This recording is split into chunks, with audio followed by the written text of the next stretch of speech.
گرنگ بوو کەشاندی حکوومەتی هەرێمی کوردستان لە ئاستێکی باڵاوە بەشدار بێت لە کۆڕبەندی ئابووری جیهان لە دابۆس. ئەم کۆڕبەندە کۆمەڵێک بەرپرسانی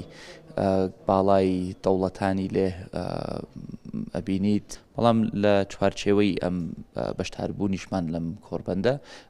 چەند کۆبوونەوەیەکی لابەلامان هەبووە لەگەڵ گەورە بەرپرسانی وڵاتانی جیهان کە هەمویان پەرۆشی خۆیانیان دەربڕێوە بۆ حکوومەتی هەرێمی کوردستان، بۆ هەرێمی کوردستان، بۆ خەڵکی کوردستان و پشتیوانی خۆیانیان دەربڕێوە بۆ هاوکاریکردنی هەرێمی کوردستان بۆ بەدەستهێنانی مافەکانی لە چوارچێوەی دەستوری عێراق بوو کە بەڕێز وەزیری دەرەوەی ئەمریکا لەگەڵ شاندی ئێمە کۆبووە. ڕاستە یەکەم کۆبوونەوەی بوو، وابزانم هەر یەکسەر گەیشتە ئوتێلەکەی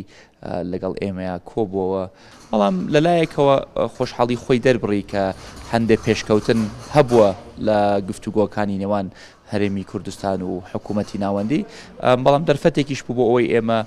بربەستەکانی تریشان پێشکەشکەین کە بۆچی هێشتا بە پێیویستی ئێمە و بە پێویستی خەڵکی کوردستان گفتوگۆکان ئەنجامی تا ئێستا ئەنجامی ئەوتۆیان نەبووە.